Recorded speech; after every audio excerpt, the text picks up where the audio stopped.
Why should I speak Hindi? The topic itself says what is the topic is all about. You must have noticed in our page, in our Twitter handle, we have okay, doctor. In our Twitter handle, we have posted a video, a short video, say 25, 26 second video yesterday. It came through a friend of us from Bangalore, and actually the video was little misleading. I was watching for 20 seconds what is happening. So finally, the auto man was saying to those two ladies, I suppose, saying them that why should I speak Hindi? So then only I got the idea what the actual incident was happening. So we did a little bit of editing and we put that why should I speak Hindi in the first few seconds. Then that original video was playing. It went so viral in Facebook and Twitter as well. So that question is, I think, reflecting all over India in this space, actually the social media space. I could see so many big personalities resharing and retweeting the video. So many debates were on, so many abuses were on. So the topic is also, again, this is an old topic. We are talking about it for several years, almost nearly a century. When in 1930s, it was started by Dravidian movement. The language imposition was opposed by Periyar and Dravidian movement. It is still till now. Nearly, we are going to conclude a century of this struggle. Why should I speak Hindi, especially the non-Hindi states that is included in this question? So I go on. I would like to invite Dr. Lakshmikant to say a few words. Madam Indubala, you want to add anything before going to Dr. Lakshmikant? If doctor is willing to start, let doctor start, then I'll continue. Okay. Thank you, Gadar. Thank you, madam. First of all, we need to make one thing very clear. Either South Indians or North Indians, Northeastern, Northwestern Indians, they are not against any. As general population, we are not against any language per se. It is only against the imposition we are trying to fight. Okay, and Tamil Nadu has successfully won this battle, and the rest of the states like Maharashtra, Karnataka, Andhra, Telangana, Kerala, West Bengal are now joining the fight against this Hindi imposition. We realized, I mean, Tamil Nadu has realized the perils of Hindi imposition a long time ago. The inception of DMK itself is against this kind of Hindi imperialism or Delhi, otherwise called as the Delhi imperialism. The problem we have here is we realized this early, and others are now following after 60 years of independence. People have started realizing that Hindi is slowly eroding their culture, their values, and their society and their demography as such.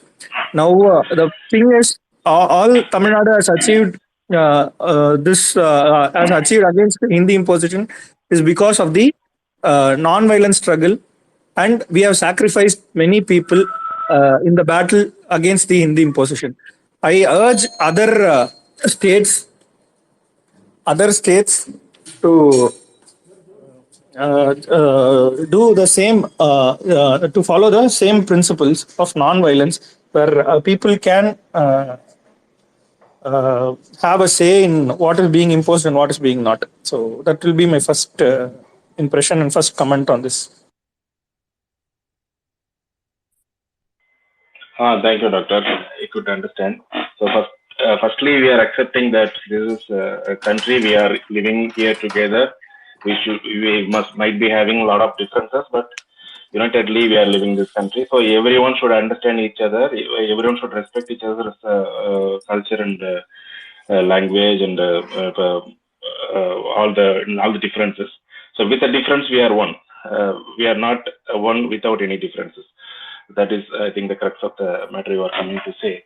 Madam, kindly, if you want to go on. Yes. Yeah. Okay. As very well said by Doctor and Kadir, Here we are not against Hindi imposition or any other language. Here we are just fighting for our own language. We want to preserve our language. We want, like, India is a union of states. Means many states are joined together on the basis of language, linguistic basis. So the separation, the division has happened on the basis of language. So that separation has to be honored. That has to be respected. First, speak, learn, speak, and cherish your language. And when required, learn other languages too. See, if I go to Delhi for one day, I'll manage with English. If I live there for 1 year, I will learn Hindi and I'll speak. I will not say no. At the same time, when you come to my place, be it Tamil Nadu, Karnataka, Telangana, wherever you go, learn the language of the land. The topic arose only because of the refusal, the denial. I live in Bangalore. I see people living here. The people of the land themselves, they hardly speak in Kannada. They don't compel us to learn the language. They don't compel us to know the importance of the language. If you don't know the importance of the language, then you forget the history. When the language is not learned, you forget the history. You will never get to know about the importance of the land. Language is very important. Language is our pride. When you come to Tamil Nadu, you are compelled to learn because of the Dravidian culture here, because of the party that rules here, that has always been fighting and standing for the language here. Language is our identity. It is our pride. Here, see, people come here from other states. They live in a harmony. But in other states, there is harmony, but there is a lot of compromise. They either speak in Hindi or English. They don't attempt to learn the language of the land. Here in Bangalore, I'm here living in Bangalore for 16 years. And I have not learned Kannada as much as I should have. I can very well manage here either if I know Hindi or English. That should be like fine. That is enough. Which is not at all right. If I keep doing this, if people of the land keep doing this, unlike the Auto Wala Bhaiya or any other person who really love the language, Kannada will perish in a while. It will take some time, but it will perish. Along with the language, the identity goes away. We are not against any language. When there is a need, we will learn any language. We will speak any language. But first speak your language. Learn your culture. Whatever it is. Learn your heritage. Know about your land. And first love your language. If you keep speaking Hindi, then Chandigarh or Maharashtra, the language of the land will go away. It'll keep just destroying. It'll keep perishing. This will only happen. Hindi is just another language. Yeah. Madam, you also have traveled all over India. I think you studied in North India somewhere. You learned Hindi after going there, or you know the language from here? I didn't know a word of Hindi before going to Chandigarh. I lived in Chandigarh for 7 years. My mom, dad, myself, we all learned Hindi very well within a period of 3 months. 6 months? Yeah, like that. Yeah.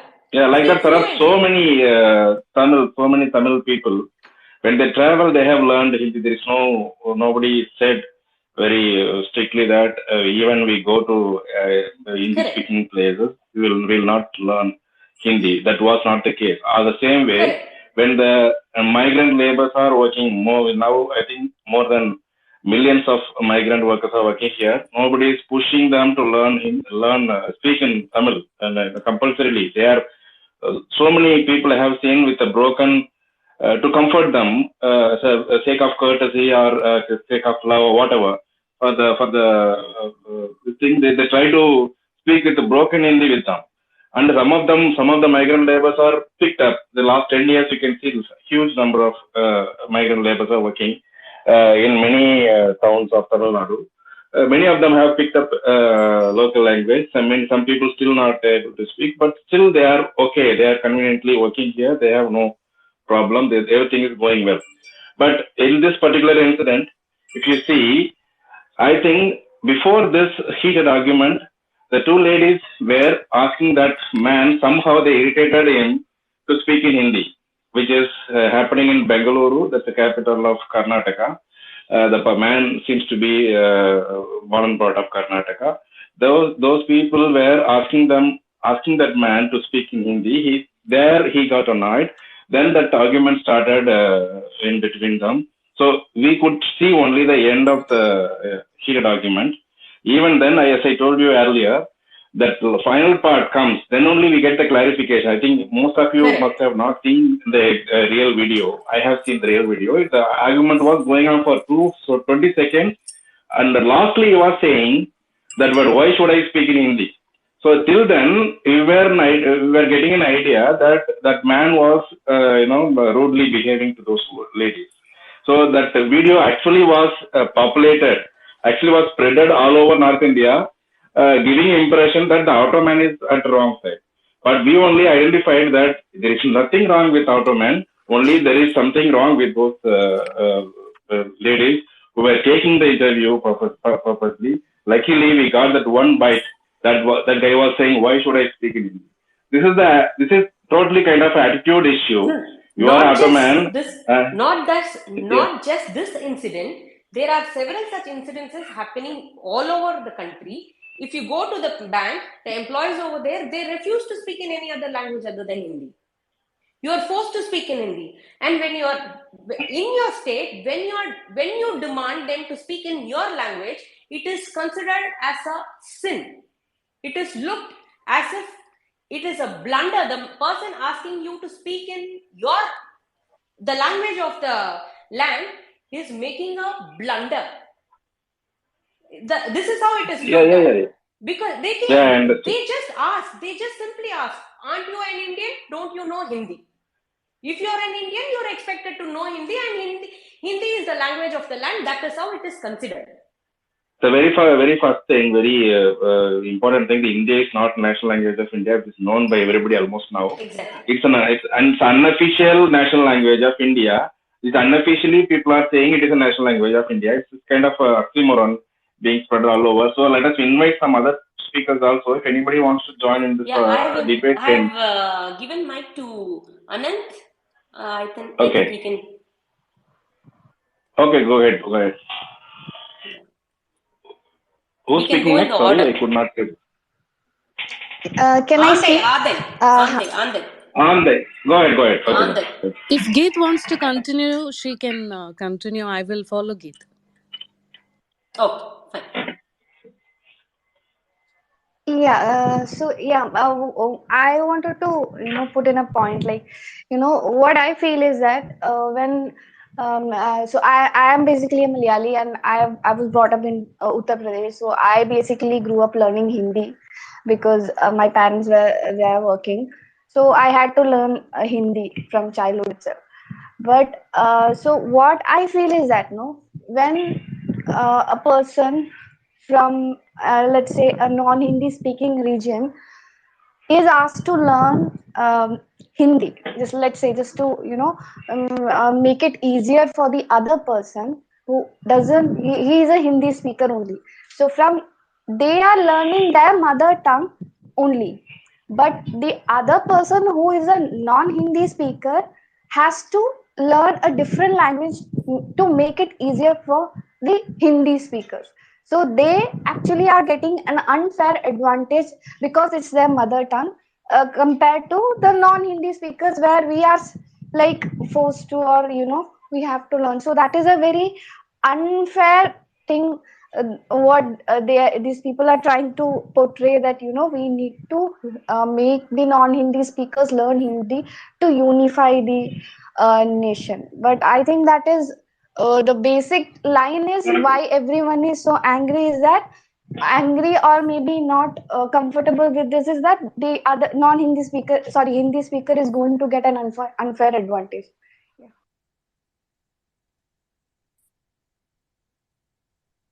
Thank you. Okay.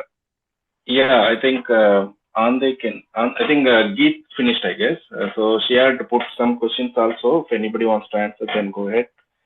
Ande I want have to a speak? few points that I want to discuss. Maybe we can talk about the questions and debate about it later on.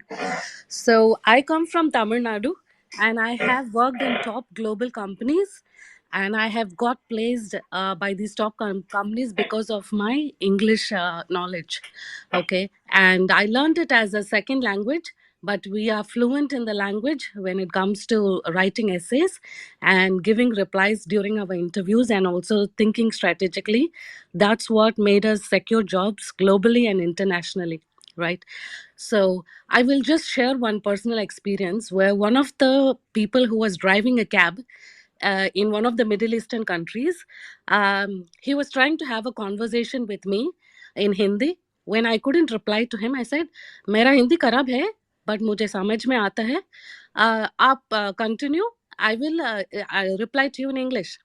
So he asked the famous question, "Hindi हमारा राष्ट्र भाषा आपको नहीं पता है?" I said, "भैया आपको English नहीं आता है?" Then he said, "No, I don't know English." So if you don't know English, it's fine. You talk in the language we need to communicate. That's what needs to happen. I can understand you and I will reply to you as much as I can. Then he laughed and he is trying to get over the insecurity that he doesn't know English. So whenever somebody asks this question, just ask them back if they don't know English that very well. If they're confident about their language or command in English, they will come back to you with different answers. So you don't have to give a prompt reply when somebody asks, "Don't you know Hindi?" Just ask them, "How confident are you in English?" If you're not confident, we can switch. So some questions need not need to be answered promptly. Some questions need another question to make them understand what they are, where they need to be placed. Okay, that confidence is very important for us to instill and put them in their place. That's very much required at this stage. Because we are all confident in what we are doing, we should put them in their place and show them their place. Okay. And we had another question. The same question was put on to me by a Southeast Asian guy. Now, this time he's asking, "Why don't you learn your national language?" Right? So I said, first of all, there's no national language in our country. We have too many spoken languages and 18 official languages in the country. And if I had learned Hindi, just like you are telling me that I should have learned my national language, I wouldn't have secured this job internationally and talking with you. Your second language was English. My second language was also English. That's why we are working in this international company right now. So he understood. He laughed out loud and he said, "Oh, that's a good reply. I didn't expect this to happen." So when you are giving them prompt replies, they will understand what it means. Because if they had made the Hindi a compulsory language, we would have become a very conservative nation where we did not send our human resources internationally and got us these jobs. Okay. This doesn't mean you need to learn a language just to go international. The whole world is driving towards a common language to get our jobs, to communicate effectively, to read books that are available globally. We can use English. When the nation has failed to educate you in English, that is when they want you to feel proud about a language as your national language and fakely propagate some agenda by instilling these thoughts in your mind, telling that this is our national language, you should feel proud about talking this language, instead of educating you in a global language. So the famous example that Arinya Anna quoted, if there is a big door, a smaller dog, its mother dog, its father dog, grandfather dog, everything can go inside it and access the whole world globally. Instead of that, if you're going to make a smaller hole for the smaller dogs or for smaller cats and a bigger hole for a bigger cat, it doesn't make sense. So India is trying to come up with a smaller hole for the door for the smaller animals to access. Not required. let's open the bigger door, which will help you to access the global knowledge and the global workforce environment, and place you globally instead of killing the languages. So let's say a Marathi guy learns Marathi and English, right? He will conserve his own mother tongue and also empower himself to go and work globally. So if he learns Hindi, he will know how to read and write Hindi, but he wouldn't have got educated in Marathi. In the national pride that got instilled in his mind, he has killed his own mother tongue. That's what is happening to the northern Hindi belt regions, which all accepted the Hindi languages. Please go and see how many languages people don't know to write and read their own script. Now, in this generation, they are talking their mother tongue because the father and mother are talking. In the next generation, they wouldn't even pass on this talking to their kids. So please understand this and make sure you promptly reply and give them befitting replies wherever this question is put forward in you, and have the confidence in delivering what you need to know in the rightful, confident way. We cannot speak Hindi. Hindi is not our Rashtra Bhasha. We have a bigger door that helps us to access the whole world and gains knowledge by reading and understanding and securing degrees until PhDs in a global language, which empowers us to do our duties and excel in whatever we are doing. That's a proud badge we need to wear. Thank you.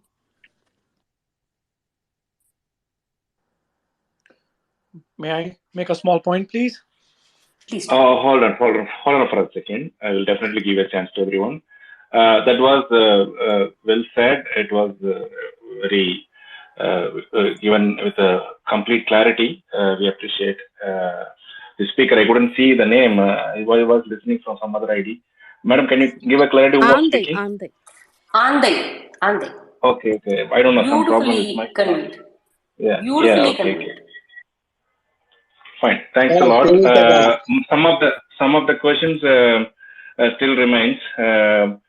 She clarified with the example of Peradinger Anna, that big hole, small hole, and all. We all of us having only one, opening to enter our house. We are not having two openings for our. One is for us, one is for our kid. Nothing like that. So very well explained. So who wants to go next, madam? Doctor wants to say something. I just want to clarify what Andai said. North Indians did not accept Hindi. They were forced to accept. They did not accept without, they did not accept it wholeheartedly. In fact, they were not at all asked, they were never given a choice.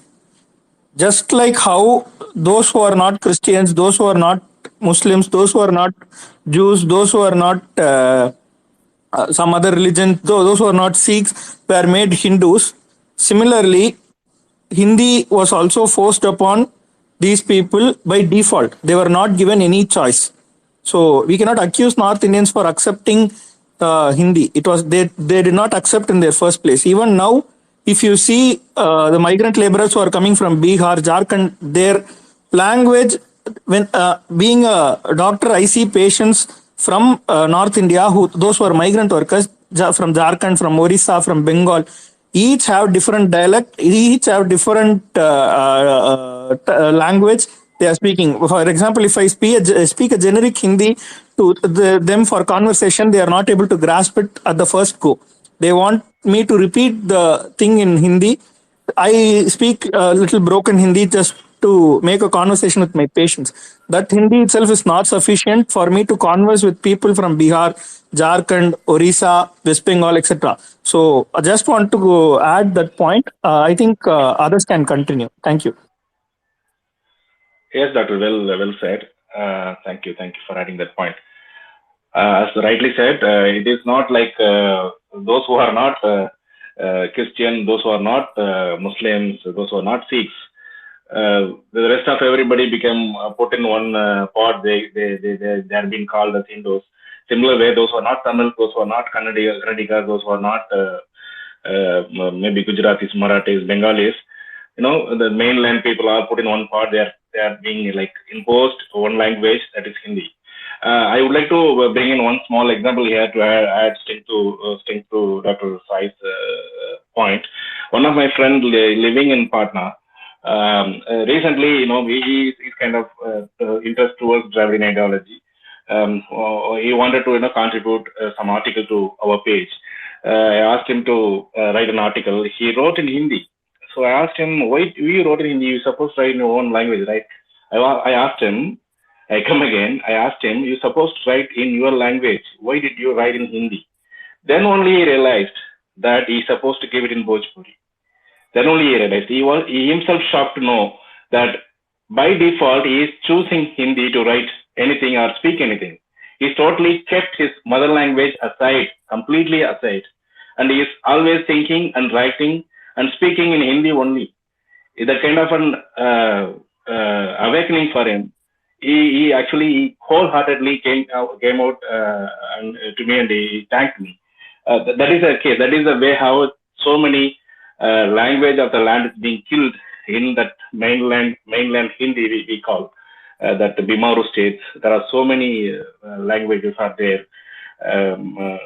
We can list out few languages during the conversation. Maybe some of the people may belong to those regions. Arrived in this debate, they also can come up and speak. So, madam, you can call next host and next speaker. Sorry, thank you. Next is Sai. Yeah, thank you, guys. First, I want to congratulate Dravidian. I want to appreciate you for from long time I see you standing up for our languages and especially Dravidian languages in the south. My whole point is, if we can't even speak our own mother tongue in our own states, where we can speak it, and there is a lot of right-wing media people like they promote this is like George Soros or something. This is not about anything. We are not against Hindi speaking people. See, if I come to North India, I'll speak in Hindi, right? I try to understand their language. We are asking them the same to do. We are not against any Hindi speaking people. Yeah, that's all, guys. Thank you.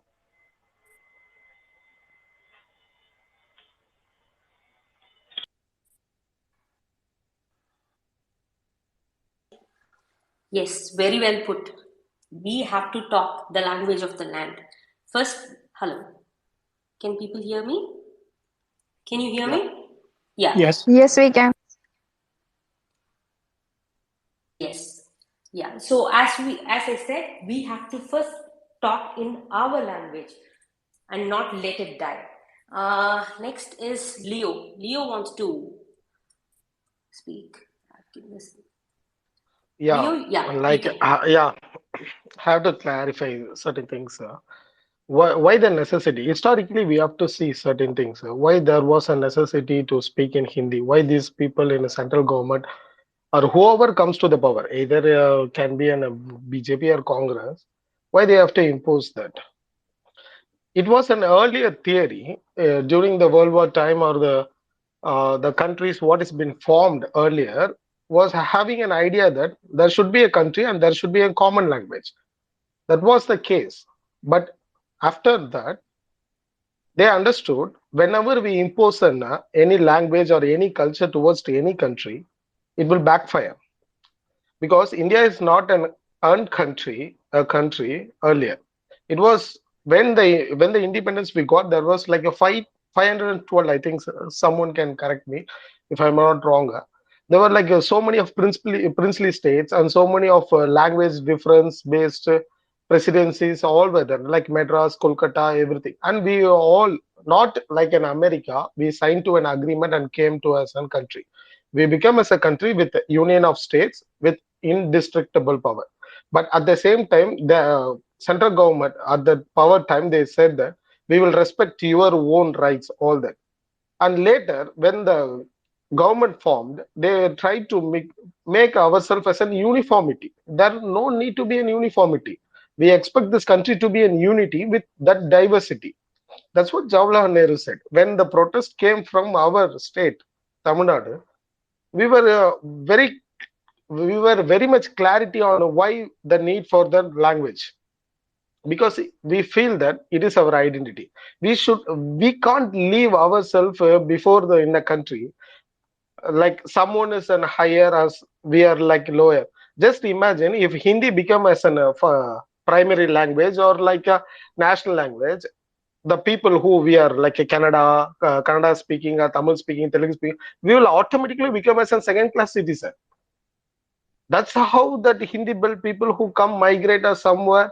We used to face that. Yeah, when I was in Delhi, when my Samsung mobile got some issue and Samsung service center, the one who was attending my call was saying that, excuse me, sir, actually what happened? Sir? Like this, she was saying all those things in Hindi. I asked her like I don't know Hindi, and she asked me like boldly, you don't know Hindi. This is national language. That's how this system works. Indirectly, they are imposing Hindi as a national language, and the central government exams all are based on the national language. All this, in the name of national language, they are imposing Hindi as a language where if you want to get into work or if you want to get into a central government position, we have to learn Hindi. We have to dilute that. We have to face that. We have to protest against that because Hindi can't be a language where it decides our own capability and our own position where we have to be. Just to take an example of a UPSC exam, I like to bring that UPSC exam here. When the question paper like prelims has been set up, they are having a question pattern of either Hindi or English. There is a one pattern in second paper, CSAT. Just imagine a comprehension question, like 30 marks. Everyone here have their own regional language. I have my own regional language, Tamil. I can read that comprehension. Like you have to read a comprehension and answer 2 questions or 3 questions. If it's in my mother tongue, I will read efficiently. I can read easily, and then I can mark it and go for a next question. Just imagine, I am from not from a Hindi background. I'm struggling in an English pattern because they are making that English pattern so tough. That's how South Indian people, especially after the BJP came to the power, I'm accusing, take the data, you will understand how they have made a discrimination through their own Hindi language. They want to make sure that Hindi people comes to the civil service. Like an example, they know that from a people who comes from the South India, they will talk about their own rights. They have some kind of knowledge. They won't yield to the religion kind of background. So they just want to neglect the students who are coming into the UPSC filter. I'm just quoting an example. And they are neglecting the students, like they are reducing that 30 question mark into 25 question marks. And then they are making the tough, those English in English. Even who is well versed in English language is very tough to attend that. But it has been a simple for a Hindi student because they have to give in a common language. When we demand, let that question paper be in Hindi, not Hindi, English, Tamil, English, Kannada, English, Telugu, central government is not accepting that. They have to understand this diversity in this country. Earlier, from South India, there were like, if a posting for 700 people or 800 people in a UPSC civil service exam, around 200 to 300 to 400 will comes from South India. Just take the data. If I have a time, I will take the data and show you that last 6 to 7 years from South India, from Tamil Nadu, from 120 people, it reduced to 30 people. Just imagine other states. We are struggling. In the name of Hindi, they have to push, they are pushing on that. Indirectly, they are coming. Directly, they are coming. We are fighting like anything. How we can understand all this politics in the name of Hindi happening? At the same time, how we are fighting against that is a long war. I think it has to be taken to the central government. We are fighting. We have to fight. We have to go a long way. And when we were the one, we started the war against the Hindi belt like in 1960s. Now when other states are coming, we are very happy because the only point, the only language we can connect together is English. It has to be developed. And when we develop all those languages in one language of English, we can fight against this. The what is it like? We can say fascist also. That's what we have to fight. I can't be a second-class citizen in this country just because I don't know Hindi. Just imagine if someone knows Hindi and he feels that he is very proud that I am a Rashtrabhash. How come a person who never attended a school says that Hindi is a national language? Who teaches him that? Just imagine that. That's what happening in this country. Everyone is in the political power or whoever in that North Indian belt is making sure that whoever knows their own regional language, Hindi is like an Indian of this country. Others are like second-class citizen. Whoever comes and works in this Tamil Nadu, asking that he who don't know Hindi.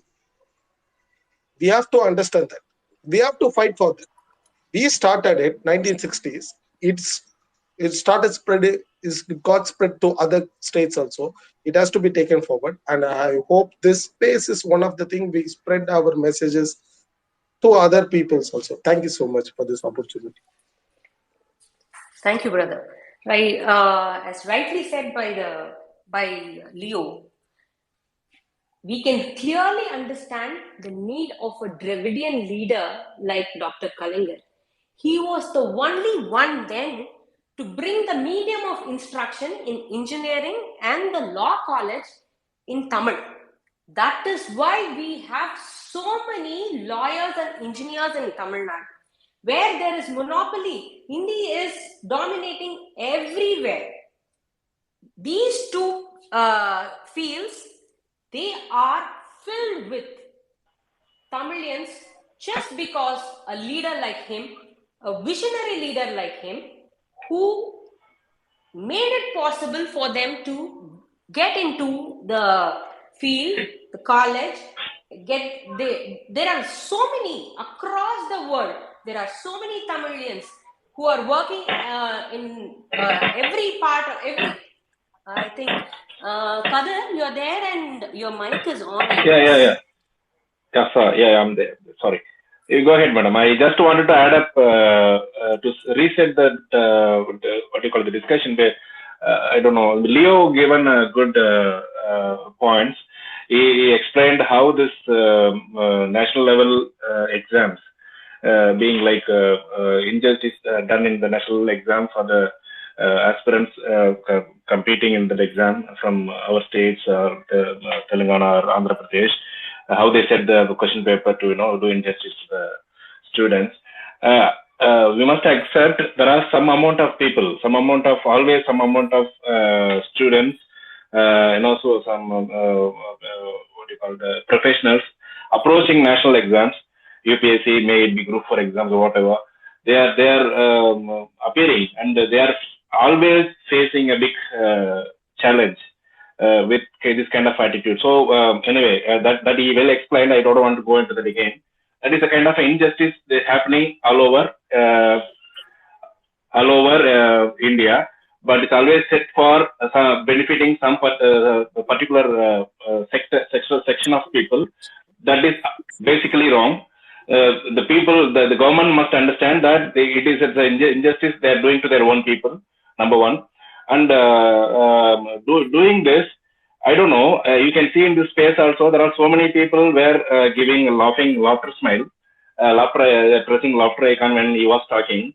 So I could understand some kind of a very psycho mentality is here, psychopath mentality is here.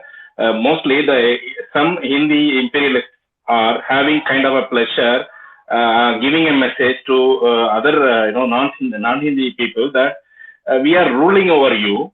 You cannot do anything in this country until we rule over you. That kind of a message always they are giving indirectly. So this is my understanding. Your understanding may vary. So I come back to the argument or the debate again. Here we set up we set this argument in four parts. First thing, whoever is coming to talk henceforth, I give you four important points to give your opinion. Number one, opinion about the incident happened, the viral incident which is posted in our page, that auto rickshaw, the two ladies incident. your opinion in the first part of your speech. Second, your take on Hindi imposition. You may be from Hindi land or non-Hindi land, but you must give an idea. What is your idea about Hindi imposition all over this country? And you also have to talk about the attitude of Hindi people. Just now I explained. I have put my opinion on that.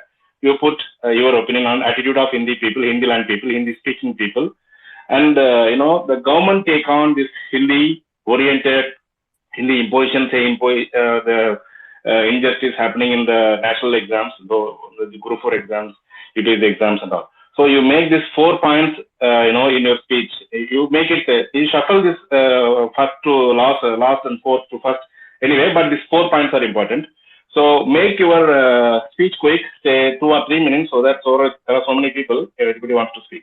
So I think you can call the next speaker, Madam Dubala. Dravidian, I'd like to add one point. When these people are laughing, I asked them to go read about the USSR, what happened there. If you want to neglect the rights of another country, other state, if you like to neglect the other state's own rights, you just go read why the USSR is being dismantled in this world. One of the powerful force of this country where they have been fighting against the US and the US are the two powerful forces. Just read it. They can just laugh, even they don't understand what we are talking, because they were in a privileged position. They're thinking that we are in a privileged position, we can make a laugh of all the people who are talking here, but they won't understand the depth and the intensity of our talk. That's the problem. Yeah. Thank you. That's true. Thank you. I Thank you, also Leo. want to add to Leo's point. India is a subcontinent with a lot of states that are unified together. If we treat ourselves like the European Union with 24 languages, each getting its own importance, and they also educate themselves in English, if we do that in India, that's when the Indian economy and India can become one of the strongest and the first, compare itself to the first world countries.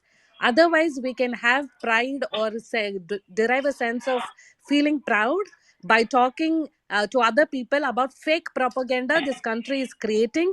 We will never become economically strong like the European countries. So please treat Indian subcontinent as a European union of states, and secure your own states' right. Don't fall prey for the Hindi is our national language propaganda. That only will fix this problem. Thank you.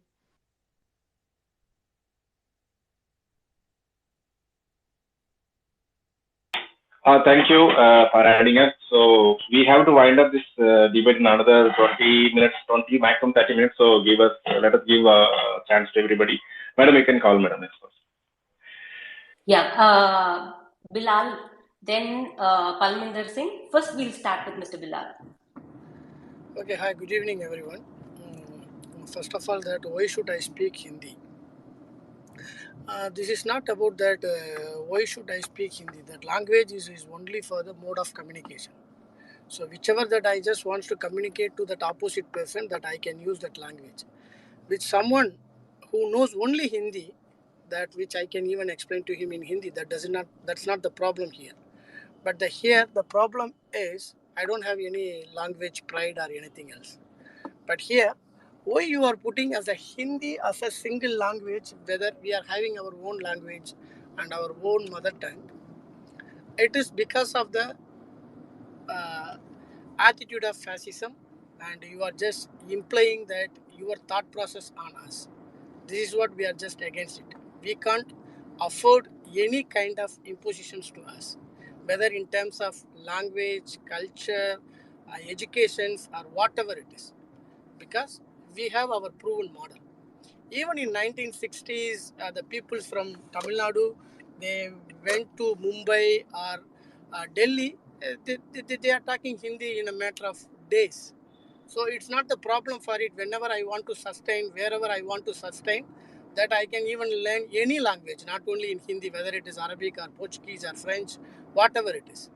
But the matter it is here that why the Delhi is putting as a you should have to learn Hindi when I have my own language and I have my political two language policies, which English is here to communicate in all over the world. So I'm enough for it. That's it. So this is very clear mandate for our political agenda that don't impose anything which is not applicable for us, which is not suitable for us. That's it. If I want to speak Hindi wherever, whenever, I don't have any problem.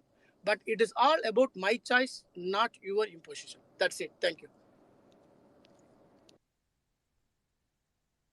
Thank you, Bilal, brother. You made it quick and sweet. Anyway, thank you so much for your points. We understand. So time is short, so another 10-15 minutes we have. So we move to next speaker. Hello, Hanji. Thank you everyone for having this conversation, and I'm enjoying it. It's a very healthy dialogue, and this is the only solution we can have. We need to have this conversation going, right? And we are from Punjab, and Punjab is the one of the biggest victim, I would say. Its own regional language is heavily destroyed by this Indian state, right? And Indu Balaji said that they should treat us like European Union, like Union of India. It before partition, before the Britishers, we used to have our own regions, right? And now they wanna imply everything. All these orders and rules everywhere like a dictatorship, and we shouldn't accept that. So all the states, they should fight for their rights. They should fight for their sovereignty, so to save their values, to save their cultures, to save their language. Now we are discussing language here in Punjab. Our own youth, our own families, they are feeling ashamed to speak Punjabi. It's they are brainwashed to that level, right? And all these government officials, they're using this Hindi language everywhere, even on the signboards, on the roads. They were writing this first word in Hindi, then second in English, then third in Punjabi. So they're our own people in Punjab, our own government. They are like betraying its own language, and the majority of the people, they put their children into these convent schools, and I would say those are like slaughterhouses for your regional language, because they don't let our children speak Punjabi there. If somebody speak Punjabi, they punish them. And I'm in Canada, and see our youth here. I see our Punjabi families here. Literally, they are brainwashed to that level that they ashamed to speak Punjabi with each other. It's that bad. And I'm seeing Chinese people here. All the Chinese people here, they have their own communities. Like in one area, let's say there's a Markham, and there's a lot of Chinese people living there, right? And even they write down all these banks, grocery stores names in their own language in Canada on their stores, and they speak Chinese with each other. Their phone language is in Chinese, but our people, they feel, oh, if we speak our long language, it's a backward. Even in Punjab, some of our families living in the cities, they speak Hindi because of the class, right? So this is that bad, and we start forgetting our own words. Like we need to have our own vocabulary in Punjabi. Now we are using Hindi or English words to convey our message, even speaking Punjabi. And another thing is, I was searching on Google. It says Tamil is the oldest language, like 5,000 years old, and Hindi is the newest one. They it was a Delhi language, 12th century. So they mixed up all the languages. They used to call it Hindustani, to just random language. Even those Hindus, they feeling pride that, oh, our language is Hindi. No, your language is Sanskrit. That's the after the Tamil language. Tamil is like 5,000 years old. Sanskrit is 2,000 years old. So they're killing Sanskrit as well. Look, all the Hindu scriptures, every single scripture in Sanskrit. So how can you say, oh, Hindi is your language? Even when they were doing this study, a survey in Punjab, when they divided Punjab on the name of the languages, all the majority of Hindus in Punjab, they even they were speaking Punjabi. Their mother tongue was Punjabi. They write this on the census. They write down, oh, Hindi is our mother tongue. So our own people are betraying our own languages. It is that bad. So I really appreciate your effort that you're doing this. We need to keep this dialogue going. All the states, we don't want to divide India. We just want our rights. India should provide us a space where we can exercise our human rights, where we can exercise our religion with freedom, where we can speak our language and flourish with our values, right? We don't want to divide anything, but Indian states should provide a space, like healthy space, to every state, so every state can flourish and they can contribute to Indian economy, to everything. But no, they want to force everything. They want to force their language, they want to force their everything they want. That's not that. You guys were already talking about it. You understand what I'm trying to say. And there's another province in Canada, Quebec. If you go to Quebec, even they know English, they don't speak English at all. And they're that strict. They're all the signboards in Quebec, they're in their French language. No English at all. They don't speak English. Even you go there, you like, oh, I don't know French. They don't care. This is how they're saving their language in Canada. They don't even speak other language. They're like, oh, okay, you want to come here, you have to learn French, otherwise we don't speak to you. They are that strict with their own language. And Punjabis, they are so weak, I would say, on the lower graph. Punjabis, they, even our international students are coming here, they see me, I have a turban and beard, I'm a Punjabi, right? And they speak to me in English. This is the slavery. Their mindset, that they have accepted the slavery to their like subconscious mind, that they don't feel proud anymore by speaking their own language. So it is a serious issue. And if you want to kill any culture, any like values of a religion, you just have to attack their language. That's it. Because the moment their next generation start thinking in Hindi and in English, that's it, they're gone. They cannot think to their values, because their religion and everything, the culture is all based on the language. Once you steal their language from them, that's it, they're done. So thank you so much. It was a very good conversation, and I'm very looking forward to for the next Twitter space. Thank you so much. Thank you. Thank you so much. And I'm the right person to substantiate whatever brother said right now. Like, as I said, I lived in Chandigarh for 7 years, and none of my Punjabi friends knew Punjabi. And few years back, when we had a debate in our friends group, this was the debate, the language. Hindi imposition was the debate. Debate was on this, and I asked, why aren't you speaking in Punjabi, and did you even try to teach your child speak in Punjabi? The reply that I got was, I'm a proud Indian, I know Hindi, my son can speak very well in Hindi, and that's it. So it is nothing but imposition. People are made to believe if you are to be an Indian, you are supposed to know Hindi, you are to speak Hindi, and that is it. First, we have to educate people the importance of their mother tongue. And I think we can move to the next speaker. Brother Ashok is there. Then after Brother Ashok, Shiva can take the mic. Hi, everybody. It is so nice to see so many people from other states. The debate or dialogue on anti-Hindi imposition has always been a Tamil Nadu topic. Now it is wonderful to see so many people from many states participating in this. And thanks to Modi's government for initiating this enlightenment throughout India. And I have always wondered about the amount spent by the union government to establish Hindi as synonymous to the Indian country. Hindi means India. This is what the union government has been trying to establish for decades now. This is not something that started with Modi. Of course, Modi's government has aggravated this, but it has been like forever. You go to a national bank, you see a blackboard where it says learn a Hindi word daily. So it has always been a waste of taxpayers' money from other states, and this has grown viciously in this 7 to 8 years of Modi's government.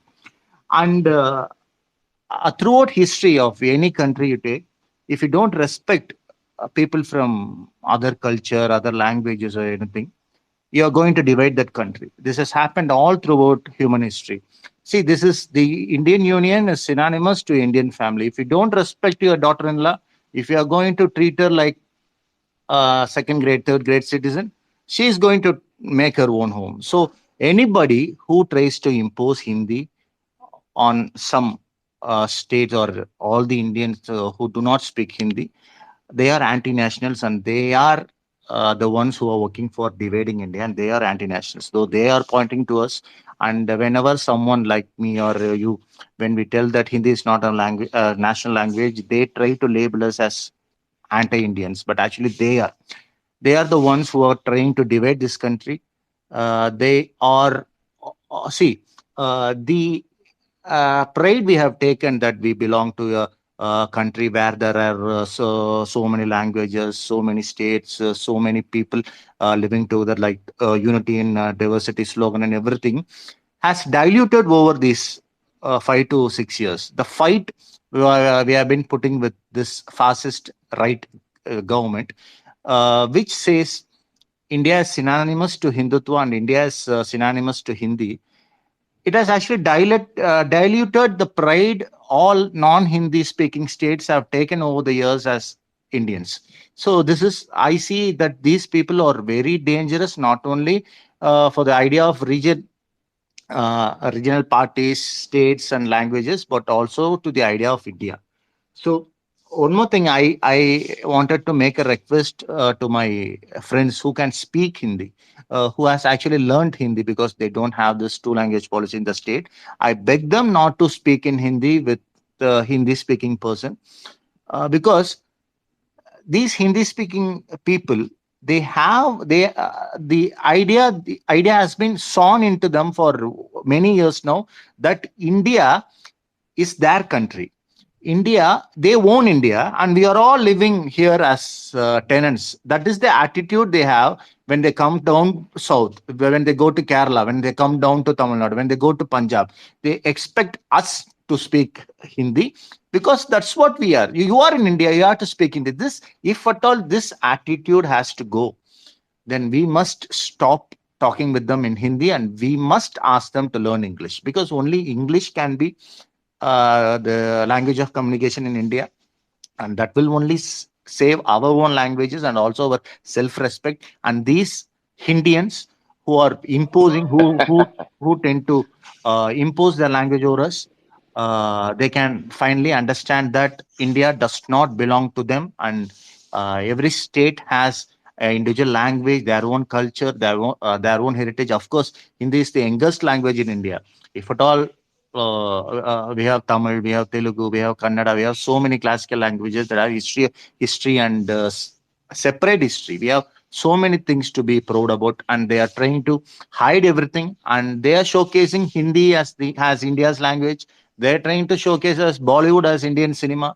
They are trying to show us Hindi people as the only Indians living in India. So these has to go. So I request my fellow people of non-Hindi speaking states to refuse speaking in Hindi when they come to you. If you are going to the state, if you are in Uttar Pradesh, you can learn the language. It is our duty to learn. When you are in a place, it is your duty. When you are in France, it is your duty to learn French and talk with them. When you are in England, it is your duty to learn English and talk with them. But if you go, if I go to Kerala and I ask some Malayali friend over there, why don't you speak in Tamil? How idiotic would I look? But when a Hindi person does this, it is very normal here. So we must not allow them to normalize this attitude. We have allowed them over there, particularly Tamil people. They are very big-hearted. When somebody from North India comes and works here, they will speak with them in their broken Hindi. The Bhaiya ek, the Bhaiya do. So this Hindi man who comes from North India, he is able to survive with that broken Hindi of Tamil, and he never tries to learn our language. So this big heart, though this shows our culture, has to be stopped, and we must ask those people with all respect. I'm not I'm not asking you. I'm not asking you to You're not asking me. lose respect to them or treat them badly. But the least we can ask them is to learn Tamil and speak, because they are in the Tamil land. They are making a living out of this Tamil land. Our tax is going for their utilized for their states. Uttar Pradesh is living out of the tax paid from Kerala, Andhra, Karnataka, Punjab, and everything. Non-Hindi speaking states. So what if happened? What will happen if these non-Hindi states someday goes away from India? What would these Hindi speaking states would suffer without the tax money of us? So these things has to be made clear to these people, so that we can reduce the ill attitude or the bad attitude that they have gained over the years. At least the next generation will try to treat people from all the languages equally. Thank you so much. Thank you, Ashok. I have some problem with my Twitter setup as a whole. You have put across very valid points as you speak in the debates over Tamil television channels. They're very valid. I would like to tell you that you must be there in national debates also. You are putting points which that they have to be taken in a national arena. I wish you join us often here, also the national televisions. The points are very much valid, and the questions which you have raised, still there are a lot of people to answer. Thanks a lot for joining us in this debate. Madam, we can go to next speaker. Shiva is the next speaker. Yeah, thanks, Indu. Couple of things I just wanted to touch upon. I would look at the major. I think we are missing the larger animal which is hidden. For example, if you look at the amount of money, I just look at the economical factors, because we just look at it from a holistic perspective at a 10,000-foot high, wherein you look at only the languages it's being spoken. The underlying problem, the reason we have to talk in our regional languages is because I would say every scheme or every benefit that a citizen of India can get, right? It's all based upon the language, right? So typically, if you look at your educational benefits, or if you look at your your statutory benefits, everything is kind of linked to your language. The amount of money that is being poured into Sanskrit per se, right? Typically, they're spending about thousands and thousands of crores on a dead language, which is being spoken only by 24,000 people across India. Can you imagine the kind of money which is going into the gutter? What the union government is trying to do is they're just portraying Hindi as the animal here, and they're not supporting the other regional languages. But wherein what is happening, Hindi is just a smaller piece of the puzzle. The larger puzzle, or the larger thing which is hiding in the dark, is Sanskrit, right? So typically they're spending a whole amount of money. For example, if you look at Hindi is being spent in the last 3 years. They've spent about close to some 650 crores. Right, and if you look at the regional languages, they don't even spend 1/10 of the cost. Wherein we are getting 20, you just divide it by 20, right? So you ideally get, for 3 years you get about 60 crore, in a year about 20, less than 20 or 10 crore is what you're getting. Wherein Hindi is getting about 200, 300 crores. Sanskrit is getting at least 5 times of it. So typically the policies which is being run by the current ruling government regime, it's about ensuring that they are kind of erasing your cultural identity. Your identity is at helm, right? There is a crisis wherein they want to bring in one nation, one policy, one shit, right? So that is exactly the problem, because they are coming with a fascist mentality or a mindset, which is kind of they're trying to spread this venom across the social fabric of the country today. If you look at today's challenges that you're facing, for example, if you look at new education policy, the fundamental theme is that they're going to bring in 3 languages, or they want to impose Hindi or Sanskrit, right? So typically you don't question them, right? And this exactly is the debate which has happened like last week, I don't know, a couple of days back. It's happening right now in Karnataka, it is happening in Punjab, it's happening in parts of India, wherein we have to collectively ask, because this union government is actually a federation of all the states. We pay for every shit that they're spending on, right? So we ideally have the authority to question these guys. The union government is kind of shying away from its responsibilities. What they're trying to do is they're actually doing cheap vote politics. Because if you look at the Bimaru states or the Cow Belt states, right, typically they are larger in number. They are actually punishing the states which has followed the law in terms of family programs, in terms of population 5-year schemes which been in control, right? So typically these Bimaru states have never listened to the law, right? And they kept on increasing their population numbers, and then there is issues in terms of how much of revenue or how much of money which is being poured into them. So ideally, to cultivate the votes, that is what exactly they're doing with this Hindi belt, or the cow belt rather, and there is no revenue, or there is nothing coming out of those states. If you look at a family, right, for example, you're living in a joint family and you have multiple, say for example, you have brothers and sisters who are living across. It doesn't mean that one guy who is employed has to kind of shell out money for the entire family, right? It's not equal, right? Equality and equity is what it has to be, mattered, right? This is the problem that we are facing. We are always looking at the a smaller piece of things, or the smaller pie of things, and we're kind of missing out on the larger scheme of things. So I would request all our brothers, in terms of start questioning about Sanskrit, in terms of how much of money is being spent on Sanskrit. First is that, and second thing, how are they trying to correlate this particular thing? Say for example, by kind of knocking off our regional languages, how are they bringing this one culture, or this one election, or whatever they wanted to try in? So this is the problem with them, and I feel like they're actually trying to hit on the reservation piece, because reservation one, I mean, it's for everyone. It's not just for so-called certain communities. It's for all the communities across India, and that's how the law has been looked at, right? So typically they are trying to break that law by bringing in something like new education policy, or whatever schemes that they're trying to bring in.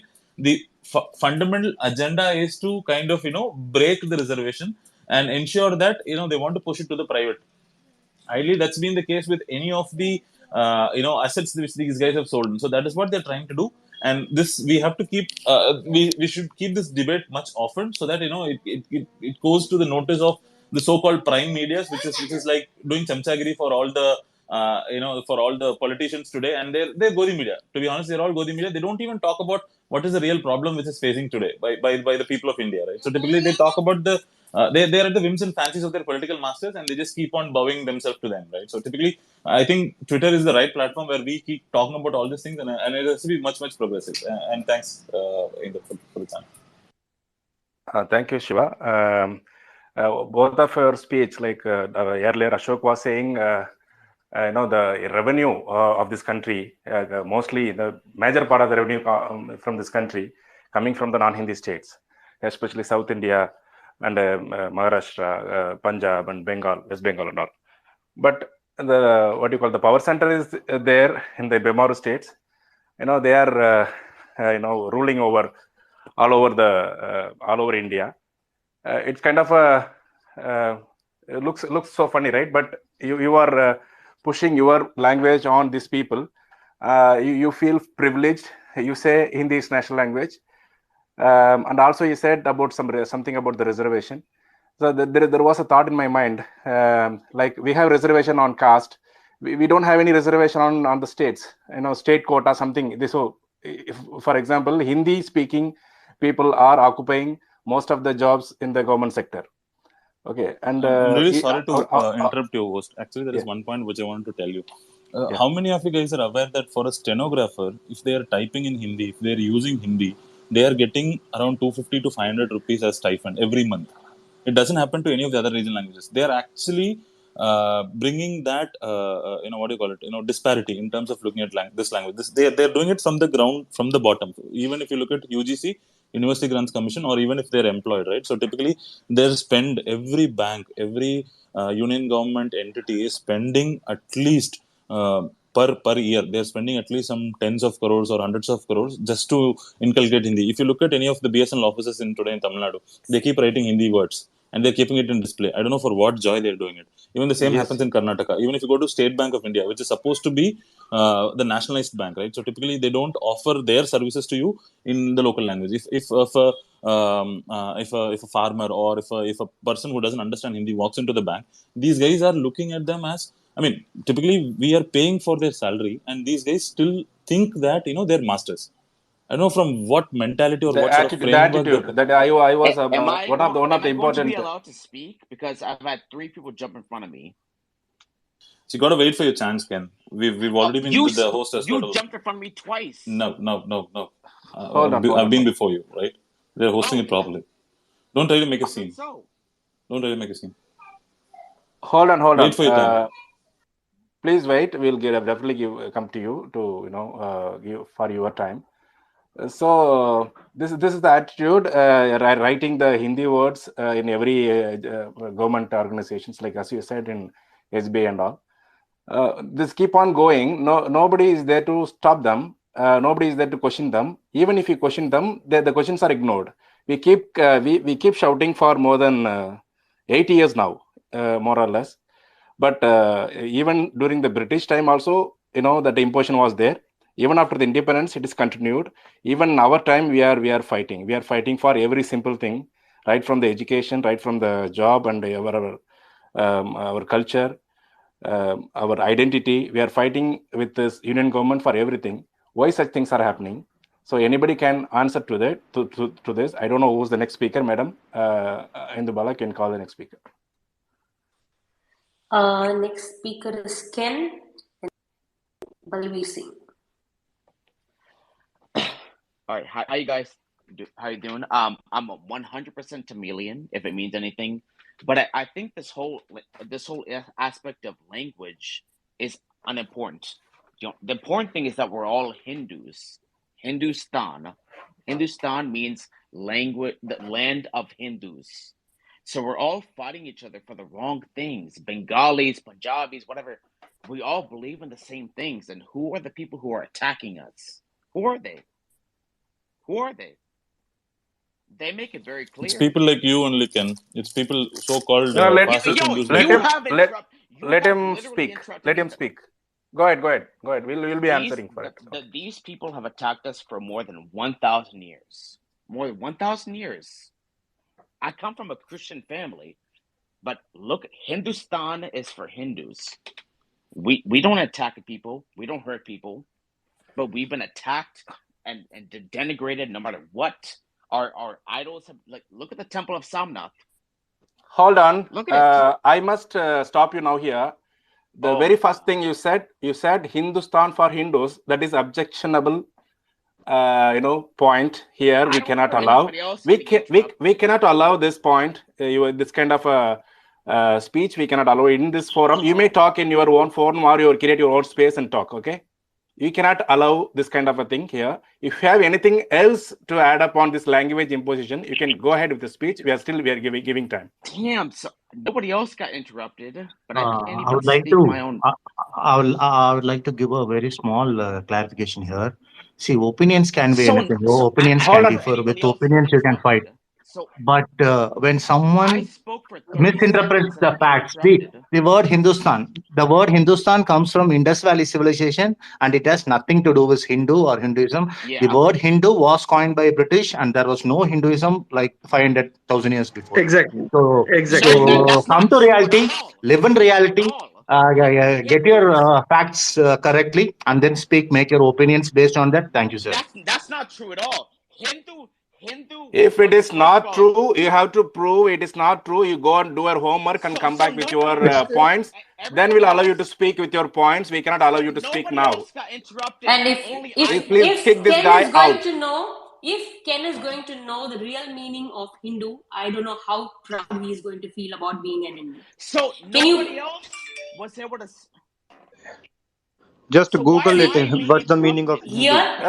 Madam Indubala, Madam, can you put that guy on mute? We'll talk and come back to him and give him one more chance. So nobody else got interrupted, but I had to be interrupted. See, we won't interrupt even now if you're going to stick to the topic. Here, the topic is yes. Please stick to the topic. If you stick. Please do not deviate. Here we are not talking about the Hindutva or any greatness of Hinduism. Here we are just to talk on the topic. Please stick to the topic. So can I get to it? I only spoke for 30 seconds before 5 people interrupted. Hello, you can speak, but you talk about the topic. You don't preach that Hindustan, Hindu, these all things are not allowed here in this forum, okay? The topic is why we have non-Hindi speaking people, why we have to speak Hindi. That if you have any points related to that, go ahead. 30 seconds. Can I we cannot allow you to give anything, even 1 second if you talk rubbish. Oh, rubbish. Yes. Rubbish. Take him out. Madam. Fuck it. I can't even speak for 30 seconds. Okay, can I continue? Who is the next speaker, madam? Please. Yeah, Please, Balveer madam. Singh. Balveer Singh.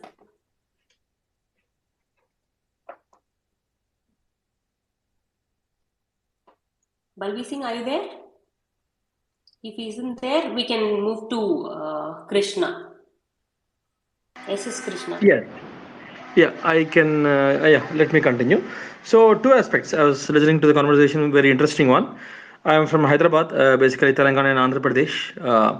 But at a high level, I think, see, when we say imposing Hindi, I think, I guess, why restricted to only speaking Hindi? I don't think it's more about speaking Hindi, right? So, basically, um, I think the common man in India, whichever state it is, I think primarily right, is basically the language, the usage of the language is increases or decreases based on the importance of that language in job opportunities. I would say, I think that is the number one factor. So from that point of view, I would say the reason people are mainly speaking or even writing English is because it is leading to job opportunities since quite some years, and especially the middle class, upper middle class, the IT aligned sectors, right, the financial services, all of that, either the speaking language or even the communication language or even the written language, all of that is English, because primarily that is the language which is helping out in getting job opportunities, all over the world for us. So I think that is the primary driver. It's not a question of who can impose what, or why should I speak Hindi or why should I not speak Hindi or Telugu or whatever it is, right? So my mother tongue, obviously, I would speak in my house, but when it comes to job opportunities, I am more communicating in English. So Hindi comes only, I would say, for example, for me, it is a third priority. So in Hyderabad, for example, Hindi is taught as a third language in some schools, as an optional language. In fact, so it is the third language till a few years, right? For a few years, whether it is in a SSC school or in CBSE syllabus. So just to know the basics, so that if it just helps us out in basic understanding of Hindi. That's it. I think it's currently limited to that, and whatever BJP does, unless people see a value of getting huge, bigger job opportunities by speaking or writing in Hindi, I don't think common people would actually, go to Hindi that easily.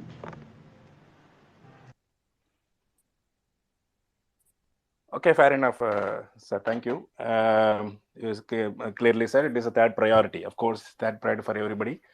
If anybody wants to go with the third priority also, we have no problem. If somebody is asking and you should have it as a priority, then that is a problem. So fine, madam, you can call next person. We are going to wind up in another 10 minutes. Yeah, Way Cartesian. Then after her, JV Singh.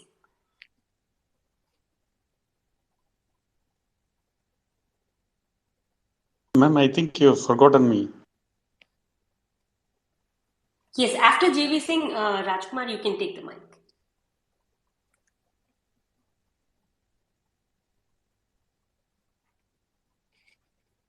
I think okay, let him Mr. Rajkumar, yes, please start. Mr. Rajkumar, you can take the mic.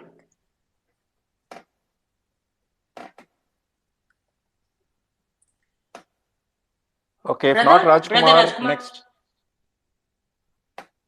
So let us not leave empty space in the space because the time is precious. Yeah. May I proceed? Maybe he can come back. Please. Yeah, go ahead. Please. Okay. Please. Yeah. So yeah, thank you for giving me the opportunity. It won't take me long. I think most of the other speakers have made a lot of really good points. So one thing I would like to say from the perspective of a North Indian, I live in England, but obviously I'm from there. We are really impressed with the South Indian states and peoples for sticking up for their culture, for presenting it in a very positive and healthy way. And the results are for everyone to see. In your education, in your public life, you have prioritized your languages, and the results are that your educational accomplishment, economical accomplishments are now, exceeding the other states, which is quite impressive. At one point, Punjab used to lead in the GDP, by being the leading fruit producer, but unfortunately, that lead has not, been kept up. And we are facing many other challenges. One thing I would like to share with all of you is this is a really good example of unity. This kind of dialogue that we are having, and the mutual respect. We acknowledge our heritage and each other's heritage. Whether as Tamilians, Punjabis, Bengalis, etc. One thing I would like to bring to focus for everyone's awareness is the role of the media, the toxic role that the media can play. A few years back, some of you might remember that there was a controversy on signboards in Bangalore, I believe, that the local people wanted Kannada, very rightly so. They wanted it to be prioritized on the signboards, and English. Now, logically, it makes sense that if you want additional languages, your neighboring states are like Tamil Nadu and Bangalore being the capital, you might put some neighboring language, prioritize those first. Or you can have Kannada and English. That serves everyone, isn't it? But now, when some people painted over the Hindi text on those signboards, it was reported in the news that Kannada language activists did that. Okay, now I'm not condoning defacing public infrastructure. But I'm trying to share an example. Now, similar thing happened in Punjab around the same time, and the same publications like Hindustan Times and I believe one of these media organizations, they reported saying Sikh radicals defaced signboards in Punjab and removed Hindi. You see how they communalize, and the toxic manner in which they break each other. Punjabi speakers are Hindus, Sikhs, everyone, but lots of people have been brainwashed into this idea that Punjabi is only the language of Sikhs. This is something I wanted to share so that we are mutually aware of how media can play distortions and play divisive roles between each other. But thank you, everyone. I will not take too long. It was a really good discussion. Thank you for the hosts. Bye. Thank you for your contribution. Thanks for coming and giving an information that how the media reacts in Punjab when remove those Hindi lines. Actually, I would like to tell you that there is a long way to go for Punjab because we are there in this fight, this struggle for more than 80 years now. And also some of the states like Karnataka participated in the 60s in the language imposition struggle. There are some states joined later. So still some states are joining. So there should be kind of a movement, I would say. This all the non-Hindi speaking states should join together. Kind of they have to form kind of a association or consortium, to fight this imposition the union government is putting on us. I would like to give an example here. One of my friend working as a banker, I met, she is from northern part. Her mother tongue was Mahahi. It is, I think, the very less people are speaking there. I don't know whether it is in the script form also, but she totally forgotten about it. She don't want to even remember that Mahahi was her mother tongue.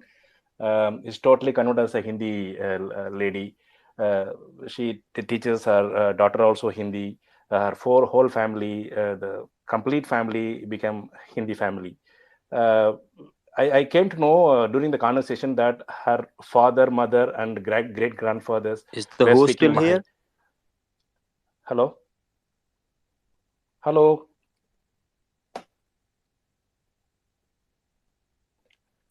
I think something wrong. You are audible, sir. You can continue. I was audible. Okay, fine. So the whole family converted to Hindi, and she has no feeling of feeling of guilt that she lost her language. So conversion is happening all over the northern part. Hi, especially everybody. in the Indubala, can I speak? Madam, can Please wait for your turn. Please do not interrupt. Please. So the conversion they are talking about, They are so many people are talking about conversion in India. They can talk about the religious conversion, but there are two major conversions happened in India, which is the rest of the people who are not who are not Christians, who are not Muslims, Sikhs, or any other religions, that identical religions, all become put in one part. They all being called as Hindus. That is a major conversion happened during the British era. Later, the people who are not having the language like identical language, or the people who are strong in the language passion, or who like Tamilians, like Kannadigas, like most of the South Indians, like Punjabis, the rest of the people who have the small group of language people are put in one basket and they become Hindi. So that is another major conversion happening in this country. So they're talking about conversion. They are talking so many right-wing media taking up on conversion. So who is going to answer for this conversion? In what way they can justify this conversion? This is also one of the major questions we are putting across in this forum. So I think we can, Madam, how many speakers we have? There are many waiting in the line, but we can at least make 2 or 3 speak. Okay, madam. You take a decision and invite. Yeah. Way Cartesian, then Rajkumar. Then after that, I can't read the name. Since it's in Hindi. The gentleman who interrupted right now. Okay. Hi. Hi. I'll just be really quick. Thank you very much for giving me the mic. So I'm a British Indian, but my mother tongue is Kannada. All my family comes from Karnataka, and I just wanted to say that I feel BJP are trying to make like one language, one religion, one way of thinking, and they're trying to do like homogenize India into this fascist one state type of place. And it's a really sad trajectory that was never, as far as I know, it wasn't there under any previous rule. I don't know if anyone knows whether, even under the British, I don't think they were trying to make people lose their local languages. And also it seems that the current government are trying to rewrite history. And in general, when you have language shifts, this can be detrimental to, it's detrimental for development of the country, really, because multiple languages bring diverse thought and also promotes innovation and progress. So it's really sad if that happens, and everyone should just keep fighting so that that doesn't happen. And I just wanted to say as well that something that which is similar to what Parminder Singh said, that in Canada, where you have French language and French being spoken in Montreal, I mean, even in the UK, if you go to Wales, you'll see all the signboards in the Welsh language, and you still have people speaking Welsh in the villages, and they still teach Welsh in the schools. So even there, they have managed to preserve a really ancient Gaelic language of Welsh. So I do understand that there's something like 120 languages under threat at the moment in India, and it's I think imperative that you all keep fighting against the Hindi imposition, because I don't think it's going to be beneficial. I think if people want to learn Hindi, or if the schools need to teach it, it should be that's fine, but it should be the choice of the people. It should not be forced. And another thing is that when this happens, usually when languages get shifted out, it's because that you will have a language that's perceived to be higher status, and then that language will stabilize and then spread at the expense of the other languages. And those are the languages which get shifted out are perceived to be lower status, and that should not happen. That could be what the government's trying to do.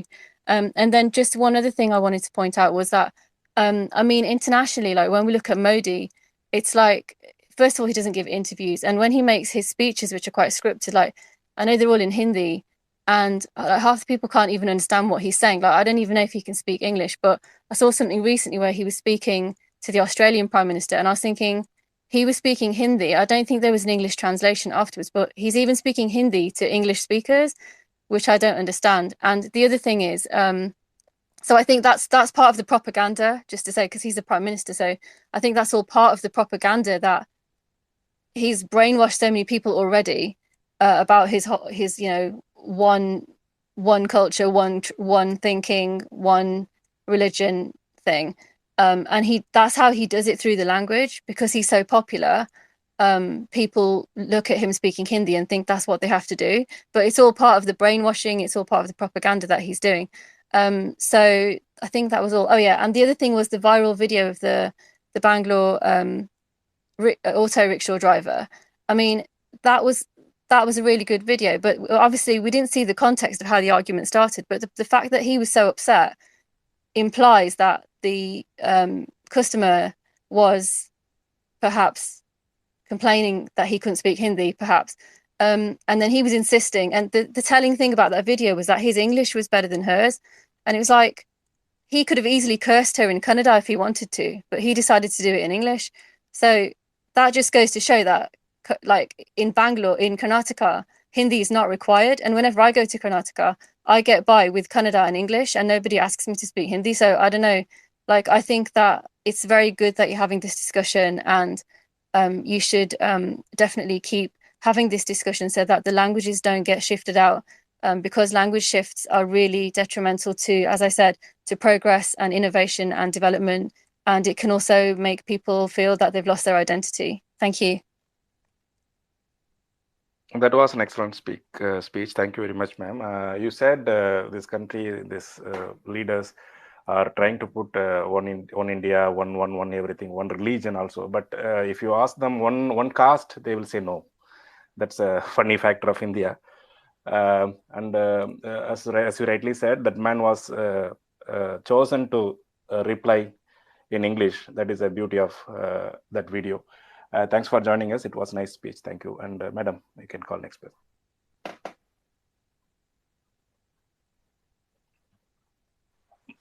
Yeah. Mr. Rajkumar. Yeah. Good evening, everyone. Coming to that question of Hindustan, the word Hindustan existed far before the unification of many religions under one name, Hindu, came into existence. So we will have to straight away shrub away that argument of Hindustan belongs to Hindus as such. Coming to this topic of why should I speak Hindi, I often ask this question to myself: why should I speak Hindi? What is in the minds of the people who impose this Hindi language into us? I come up with one word. Are they inducing nationalism through this Hindi imposition, stating that one nation should speak one language? With that, my mind goes into asking, what is a nation? Nation, is that the geographical boundary that is a nation? If that is so, countries have lost boundaries. Countries continue. Even now, we lose our territory. So it may not be appropriate to define nationalism or a nation through its geographical boundary. Then is that the government institutions? No, there were instances when nations have lost governments. Governments have gone into exile, like that of France in the World War II and many other countries, including Tibet. Then what is nation? The answer is people. The people make the nation. You may not have the geographical boundary, you may not have the government to govern you, but still the people of that nation, if they feel they belong to that spirit of nationalism, they make a nation. And how do people come together to make a nation? It is on a promise that people come together. People from all sort, all sects, all religion, all cultures come together with a promise of mutually respecting each other and making a legal commitment to the constitution. They make a nation. When we cherish people marrying, when we cherish accepting spouses as such, what they are, what religion they are, what caste they are, what culture they are, it is equally justifiable to accept the people of this great nation as such what they are. You may be speaking different language, one may be speaking different language, wearing different dress, follow different culture, follow different faith, but still as a nation, as a citizen of this nation, we all commit ourselves to the constitution, and we remain as a nation. With that, if only language can unify and make a nation, then all the Arab speaking nations should have unified under one umbrella to have a common currency, whereas different language speaking Europe Union can do that. If language can unify a country, Czechoslovakia may not have divided. If a race can make a country, Germany, Austria, and Switzerland should have been one nation.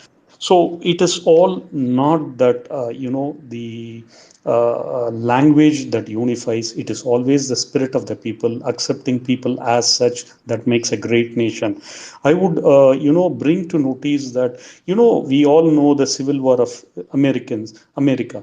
When the war concluded with the victory of the North or the nation, then they were magnanimous enough to accept the Confederate flag, that is the separatist flag, into the US Army. Until now, there are 10 and above bases named after the great generals of the Confederate Army. This is inclusiveness. When you are inclusive, when you are tolerant enough to accept the pluralism, you make a great nation. And for that, language need not be a barrier. And I say to myself and to the fellow citizens that language is never a barrier to be an Indian, and we will continue to be an Indian despite all odds. Thank you. Thank you, sir. The spirit of being Indian and being integrated as an Indian and appreciating the idea of India is very much there in the spirits of our, among all of us, even non-Hindi speaking people, it is there. But the other side, they take it as an advantage, they take it as a privilege. And they think that they are ruling over us. That attitude matters actually. Even if you see even an English debate in a national channel, you can see I am also saying it's a national channel, which is across the nation. It is there, so we say national. Even in our state channel, we are calling a state channel. Okay, anyway, that many, even in this forum, in this space, many people were discussing, talking. There are some words we are using very commonly, which is far Hindi oriented, the national oriented terminology we are using. So the same way I'm using national television. Even the national television, even if the debate is on English, you can notify. Even everyday debate you can notify. There will be someone, they switch over Hindi and they come back again to English. Even the host will switch over to other language, that Hindi language, and there will be somebody, the person who is debating, he also will speak in Hindi. The host also will speak in Hindi. Then both will come back to the English language. There will be a person sitting from Tamil Nadu, from Kerala. They must have invited from everywhere. So what I am trying to say here is, it's a senseless thing is penetrated into their blood, that there is nothing wrong. Even if you meet somebody from the north and during the conversation, they know that we don't know Hindi, but they still try to converse with you in Hindi, and they look at your eyes, then they switch over to other language. It's kind of a very indecent act. Many times, many of us must have faced. These are all the attitude issues. The attitude comes from the privilege that they think that they rule over us and they see us as a second-class citizen. These are all the psychological factors playing among the people. I very much appreciated when you were saying, many of the people, even I started my the space with a word that we are one, we are all one with the differences. So nobody is there, nobody is ready to accept the differences. They are just pushing that one on us. And the other person from Karnataka was telling the lady, the consulates of other countries, wherever India having the office, consulate office, there also there are Hindi classes are going on.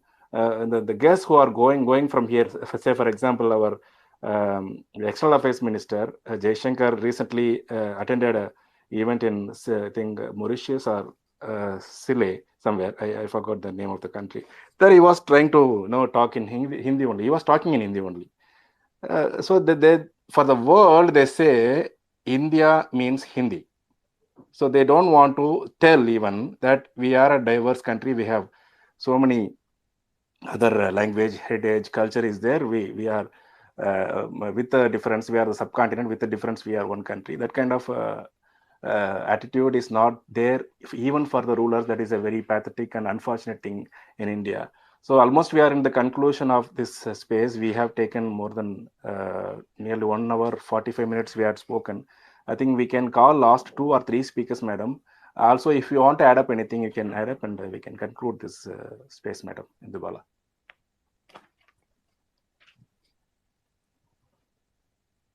If you can allow me for a point to be added, is that okay?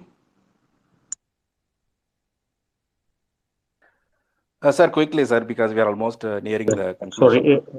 Sorry, actually, people who oppose Hindi imposition, there is a segment of Indian media and Indian people portraying them as separatist. Actually, we should proudly say that we have stood with the Indian nationalism during the times of crisis, either it be India-China war or any other national disaster. We have stood as solid as we can with the Indian nationalism. So there is no second thought about being an Indian and opposing in the imposition. We are very clear with our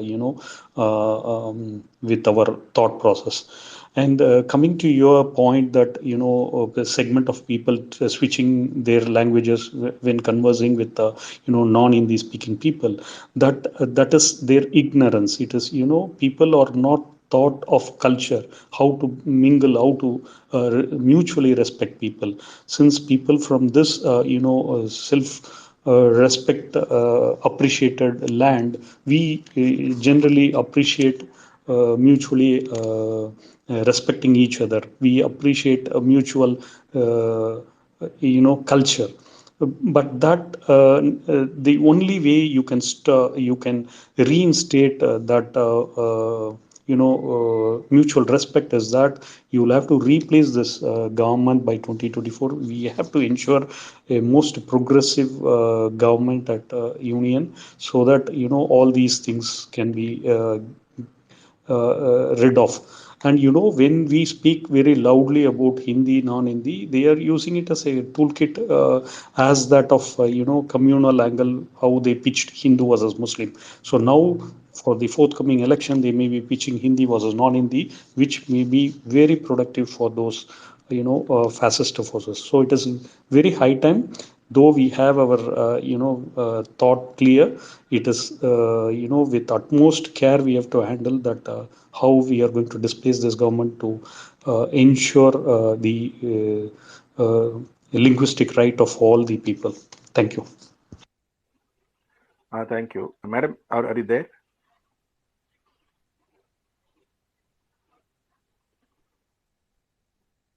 So I cannot see who is there in the list, so I need her assistance. I think madam is not there. So anyone wants to go? There is one guy called SpaceX. He wants to talk. Okay, whoever is in the queue can pick the mic.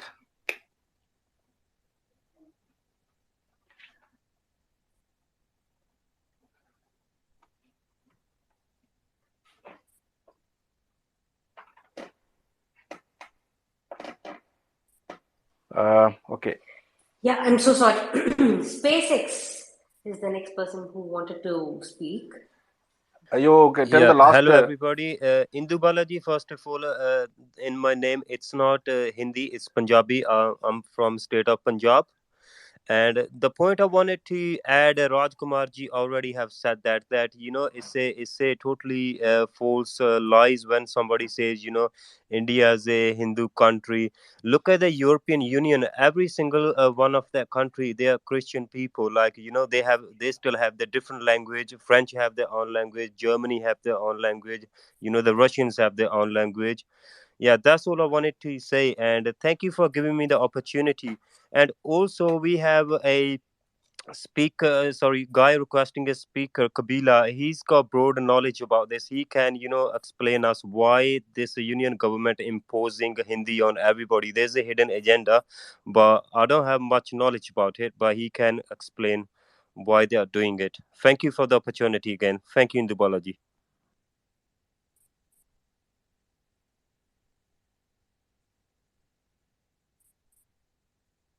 Nicely put across. I think Madam again got busy. I think Yes, it was I'm nice back. I'm speech. Okay, go ahead, Madam. Yeah.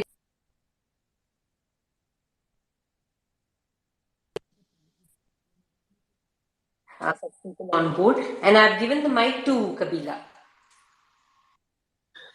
Thank you very much for letting me speak here. We have to understand the problem. I know most of the people, they are understanding what's happening,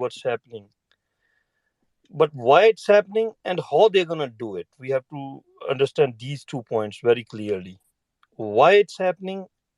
All these people in North, they are not your enemies.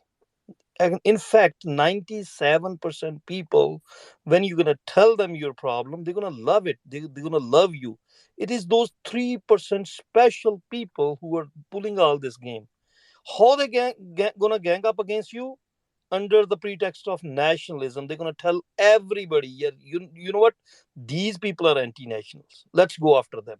And those people, with all these other ideologies from the religion and this and that, they're gonna group together with them and then they're gonna attack you. That's exactly what happened in the Northwest. And first of all, we should understand Congress and BJP and all those parties are not different. One is gonna act like a good cop, another one is gonna show up as a bad cop. They are on the same team. It was Congress who started this project, and then BJP pulled it. So your local party is your actual party, your local party. So always try to support that party, make them super strong, leave no room for these parties who are run from the center state. Whatever you guys want to do, make the combinations down with the 4 states or 5 states, 6 states. The people from north, I'm going to give you an example where you call it cow belt or Maru Pradesh.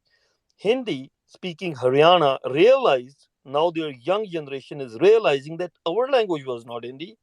So they're producing big, like, music. There's a huge music industry popping up out of Haryana, and it's not in Hindi. It's in their own language.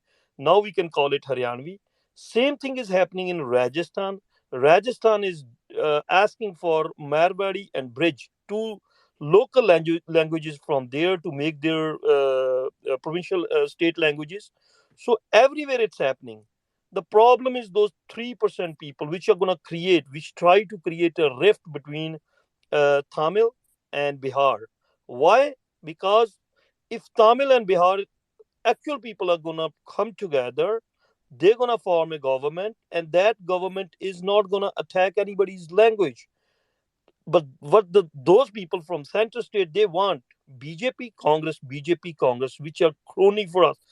Those those two parties, or third party is there too, Aam Aadmi Party. They are gonna go after our languages, our culture. They want us to be only one non-Brahminic society, and they're gonna keep their language and they're gonna enforce their language on us. So we have to understand. Do not go after all the Biharis. If you look at the pattern, you will read their last names, then you will exactly understand and know who's coming after you. All these Biharis or UP people, they also telling them, oh, these people from Karnataka are attacking you, these people from Tamil are attacking you.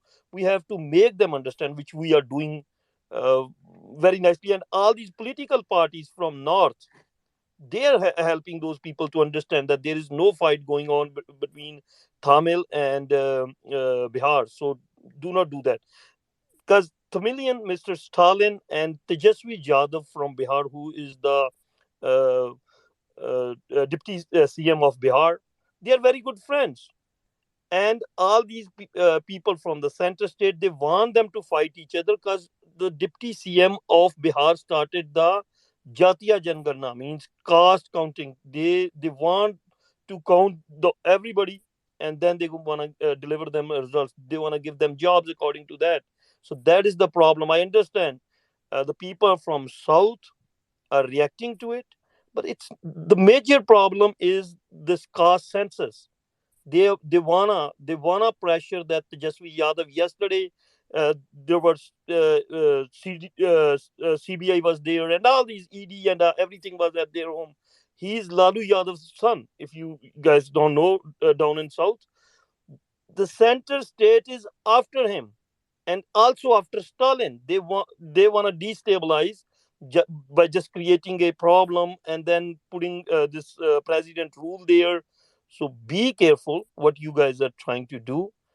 All the people from north, if we make them understand, they are not your enemies. In fact, now they are realizing people from Bihar now producing music and everything in Bhojpuri, which is their original language. Hindi and Urdu, these are not the languages. When we say, oh, this is the language of UP, no, UP got different languages. Mathli and all those, Khari Boli was their language. So Urdu and Hindi, these are not the natural languages of this land. We have to understand this. They are created to control the slaves. And northern people started realizing it. People from UP, they sit with us. They are trying to speak in their own language. They're trying to bring back that language.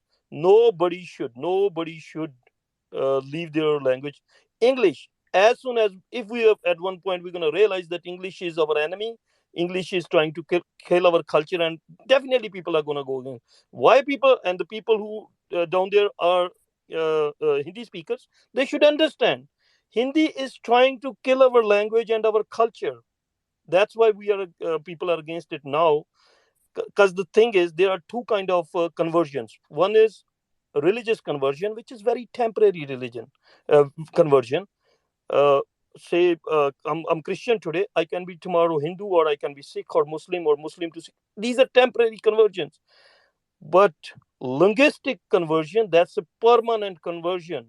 Once the oppressor is going to impose his language and going to kill your language, that means your culture is going to go away. So the only thing after that your coming generation is going to know or understand is going to be the oppressor's culture. And that's what they are trying to do, trying to finish that permanent conversion. Once that permanent conversion happened, then your generations to come are going to be slaves forever. And that's what we are fighting against. Even the people from the Hindi speaking states, they should go for their roots. Hindi, we can use it, we are using it, there's no problem. I can speak all these languages, but as soon as we're going to feel threatened by Hindi, definitely we're going to oppose. Even the people who are from Bihar and UP and Rajasthan and Haryana, they should realize it. It's killing their culture and their language. They have to revive those things, and we are with them. And again, thanks for letting me speak. People from South, we are completely with you. Not only the Punjabis, all these other people who sit with us, they come from all other states. They are realizing your problem. They are not going to support this center state to attack you in any way. So we are with you guys. And also, again, I'm saying all these people from Bihar, UP, they are with you too, because now we people from the north making them understand what you guys are trying to do. And when they are trying to do also the same thing, they are never going to let these people attack you. And please bring the good people, the right people, the native people of that land in power. Do not support these people by thinking, oh, this guy is nice, he's a good looking. No. They are going to come after you softly. They're going to make a room softly, and then the bad cop is going to show up. Thank you very much for letting me speak. I would say one of the, I think you've given a complete conclusion to this debate. I take it that way. Thank you so much for giving us such a wonderful speech. Sir, I don't know. It's written Kabila times something in your name. That is the Kabila means tribes. Yeah. We run a Okay. newspaper kind of Kabila times. My name is Kang, but Okay. this we run to take the people back to their original roots. That's great. That's great. Thanks a lot. Do come. We never conduct this space often. Very rarely we conduct. I wish you to have you as a speaker in this space often. Thank you. Thank you so much for coming. Madam, are you there? I think. And let me, on your behalf, I'm going to thank some people if you guys don't mind. Yeah, go ahead. Go ahead. When we got a team here in the north who worked for local languages and all that, when these people were attacking you, and we realized what they are trying to do, all these Brahmins were packing up and all these, they were writing notes. That whole team wrote for you guys. I understand you guys don't know that is a friend far away which you guys cannot even see. So when they attacked all these Brahmins from north for trying to impose something on you guys, that's why they gone back foot. Because all these people from UP and Bihar and Rajasthan, Haryana, Punjab were writing against them, and even the political leaders start speaking. That's when they are gone on back foot and start saying sorry. So I understand you guys don't know them, but I thank the whole team for doing that, and they did continuously for at least 2-3 days. That's what neutralized whatever they were making against you, whatever propaganda they were doing in the north against you guys. So that I'm just letting you guys know. Yeah, thank you so much. That's wonderful information and wonderful speech, as well as I told earlier. Thanks a lot. Thanks a lot for coming and joining us.